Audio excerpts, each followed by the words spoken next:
nga sa dihan atong makita ang katahom sa iyang mga binuhat, atong ihangad ang atong iyahap ang atong mga mata ngadto kaniya nga maoy naghimo ni.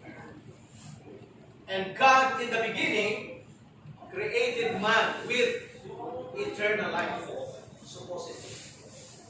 Si Adan ug si Eva nagibuhat sa Ginoo, ang tuyo gid niya nga kinabuhi sila walay katapusan. Eternal life. Ang panasayod kita tungod sa pag-disturbo, the entrance of sin in this world. Mao nga doon na limit ang edad sa tao. Kung samtang nagkataas ang edad sa kalibutan, nagkakamumbo po ang edad sa mga tao. Kami observe.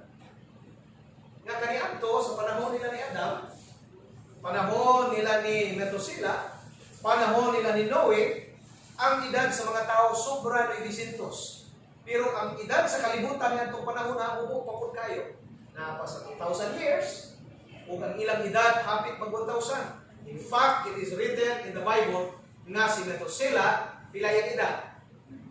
969. Kitsa ganahan mo abot niya ng edara. Kung gusto nga palabuan pa si Methuselah. Okay? Imong mabasa ka sa Genesis chapter 5. Si Adam, nga mao siya pinakauna nga tao, coming from the hand of God, ang iyang edad is 930. It is found in Genesis chapter 5, verse 5. Okay. Now, kini tanan, nagpahibalo ka nato, nga presko pa kayong kalibutan, but as the world, the age of the world, nagkataas mga kaigsunan, nagkataas ang edad sa mga tao, buo na lang. Mangutana ko ninyo karong pag-iunan. Pila magyud ang inyong edad gusto aktor? Ha? More than 100. 100? Ang akong bawas na pangutana. Kaya pa ba? Sure. Naiusan na nag-ingon nga kinahanglan maabot og 100, buduwa pa ko tennis, no? 100. Naay mo abot og 100 karon nga panahon. Diba? Pero pipila na lang. Ingon pa sa Ilonggo, panalang, kalagsa na lang sa malaka. Jutay na lang. In fact, naay usa karon nga naa sa Kabangkalan. No? Igulang na siya. Francisca, I forgot sa apelyido. Recorded sa Guinness Book of World Record na siya, na recognized na siya. 128 ang iyang edad karon. At counting kay buhi kuman. Adventist. Pero pila na lang na sila kabuo. From the age 900, nag-average ang edad sa mga tao sa panahon nila ni Noah. From Adam ngadto kang Noah, niabot sila og 925 ang average. But sa dihang ninggawas sila si Noah gikan sa arka, isugod sila kaon karni. Manana, kaon sila. Kay wa pa sila makaon, human sa luno, kung sila kaon nila. Kung magpugas silang mais, pila pa man kabuhan harvest. So, kaon sila, gitugot sa Ginoo nga mukaon sila niini mga mananap. Basta di lang sila mukaon sa dugo, matod pa sa Genesis chapter 9 verse 4. Now, ang edad sa mga tao ning atras, nahimot na lang nga 400, nahimot na lang nga 300. And in the book of Psalm chapter 90 verse 10 and 12, ningon si David, the days of our years are 80 and 10. Pila man na ang 1 score? Equivalent to how many years? 20. So kung 80, pila? 60 and 10. So 70 ang average lifespan gikan kang David hangtod sa itong panahon. Karon, mas taas kung edad ang mga babae kaysa mga lalaki. Ano ka? Oh, ang mga babae, maabot sila og 69 years old ang average lifespan. O ang mga lalaki, 65 na sir. Lapaw na ka, no? Okay. So, di man maklaro. Diba? Di kaingan. Okay. So, inaana ang dagan sa atong kinabuhi. Nag-anam kung kataas ang edad sa kalibutan, nagkamubo ang edad sa mga tao. Unang mamutan ako, kay balo ba ta kung average lifespan is 70? Kay balo ba mo pila nilang nabilid sa inyong edad? Base sa average ba? In the law of averaging, imong edad karon, pila na lang ang nabilid. So I am 15. I look older than my age. So I am 50. So kung stintara average, wala na lang nabilin. O mag-isip pagani. Kaya naanay mga agay-agay. Naanay mga aburoy. Naanay mga signs. Sama sa katao nga ibisitahan siya sa kamatayon ba? Kay famous story rin. Kanang mga istorya lang ba? Makuha na itong lesson. Ning abot si Mr. Kamatayon ganito silang balay.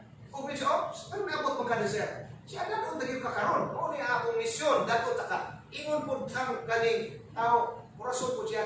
Ayaw sa, ano niabot magkaroon ka magpaibalo? Siya bitaw, ano kung magpaibalo? Pero still na lang, Kamatayon mabot, dili magpaibalo. Okay, sige. Sabot ta, mubalik ko magpaibalo. And then this man began to live his life sa mga patuyang. Bakit siya? Nalimot siya na may appointment siya. And then one time, niabot si Kamatayon. Kung ninglalis pa siya, una naman po ka. Siya di ba? Nagsabutan, namabot ko with prior notice. Siya naman yung mga notice siya. So, wala ka kabantay. Kapit tinaghanan na kung ipaunang mga notice siya. Okay? Kung buhok kaniya to, itum kayo, kunya karon tanawa. Naghanang puti. Mga notice siya na kung ipauna. Kaniya to yung agtang hamstang hamisa. Di na kinahanglan ng mga chinsansoon sa paniha ng mga paputi. Karon na naa sa marketplace. Karon nagkunot-kunot na. Okay. Kaniya to yung dugo nimo, di ka mukunit sa iyong likod kay sakit. Nindo tra kayo imong pagduko, barog. Pero karon mayroon ka, ay. Huwag daghan ng mga kunot-kunot. Imong mata dili na 20/20 vision ang imong mga linaktan. Bisan pagbudyaging ka, may ilhan na yun, no? Nakuginan sa misis ko, lahi naging dinaganan ni Maydad guys mga bata, no? Kaya muna nag-iskinhawang kusok niya. Ang mga tigulang kung maglabang niya sa karsada, pinakapaspas na yun, pero naman yun. Di ba yun mo abanti kusok kayo?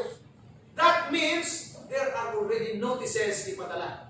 Kung niya matupad sa story, unong ilang conversation, and man is God. My point is, death is an appointment. Do you believe in that? Death is an appointment. We have appointment every day. Ato sa business, ato sa trabaho, ato sa atong mga lakaw. O kinang sa iyo kita. Naiplano nga, mukabot dito sa kaning mga lugar na kinahanglan na ay schedule sa kadlawon pa, mga mata na ta, kaya kinahanglan digit ka malay.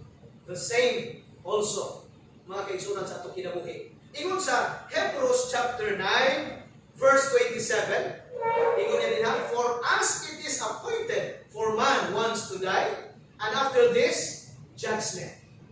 Kung sa ingon niya, ingon nga, gi-appoint na. What is appointment? Usa na siya kanabang gitumbok na panahon. Okay? Natumbok na ang panahon sa atong kamatayon. Umana na, judgment. Dili ta maguna-una nga kung mamatay ang tao, nagukman na diay. Wala ka. Human sa kamatayon na, may sunod na paghukom. Dili magpuna ang paghukom sa kamatayon. Na may mga tao nga mag-abdad sa pagbalik sa Ginoo, dili mo aging kamatayon, pero naagit ang paghukom. That means there are three important and never to be forgotten na mga butang sa atong kinabuhi. Sure. Number one, mao siya ang kamatayon. Mao siya ang paghukom. Diha sa point of view sa Ginoo. Pero karon sa mga insurances, no? Because I was working in Manulife for 5 years. Now, naanak ko sa FWD, kasi na FWD din eh. Okay?